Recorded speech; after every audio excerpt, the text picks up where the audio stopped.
The Lord be with you. I'm Deacon Keith Fournier, and our first reading is taken from the prophet Jeremiah.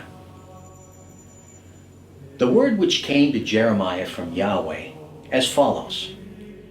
Yahweh, God of Israel, says this: write for yourself in a book all the words I have spoken to you.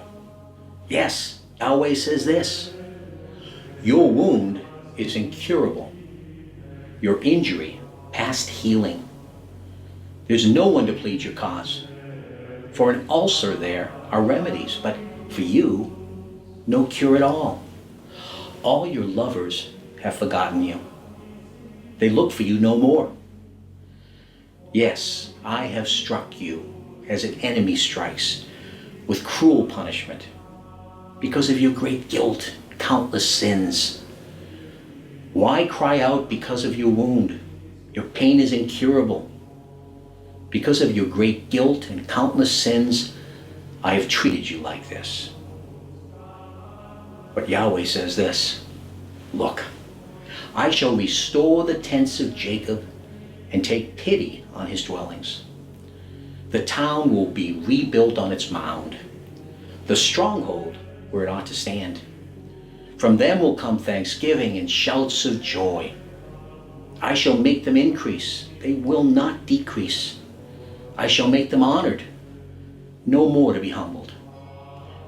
Their sons will be as once they were, their community fixed firmly before me.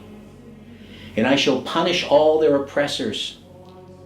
Their prince will be one of their own, their ruler come from their own people. And I shall permit him to approach me freely. For who otherwise would be so bold as to approach me? Yahweh demands. Who will be my people? You will be my people, and I shall be your God. And our response is taken from Psalm 102. When Yahweh builds Zion anew, he will be seen in his glory. He will turn to hear the prayer of the destitute, and will not treat their prayer with scorn. This shall be put on record for a future generation. And a people yet to be born shall praise God.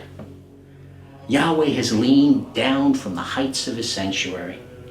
He's looked down from heaven to earth to listen to the sighing of the captive and set free those condemned to death, to proclaim the name of Yahweh in Zion, his praise in Jerusalem. Nations will gather together and kingdoms to worship Yahweh. In my journeying, my strength has failed on the way.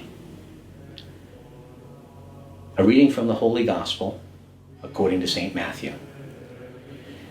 And at once Jesus made the disciples get into the boat and go on ahead to the other side, while he sent the crowds away. After sending the crowds away, he went up into the hills by himself to pray. When evening came, he was there alone, while the boat, by now some furlongs from land, was hard pressed by rough waves, for there was a headwind. In the fourth watch of the night he came toward them, walking on the sea. And when the disciples saw him walking on the sea, they were terrified. "It is a ghost," they said, and cried out in fear. But at once Jesus called out to them, saying, "Courage, it's me, don't be afraid." And it was Peter who answered, "Lord," he said, "if it is you, tell me to come to you across the water." Jesus said, "Come." Then Peter got out of the boat and started walking toward Jesus across the water.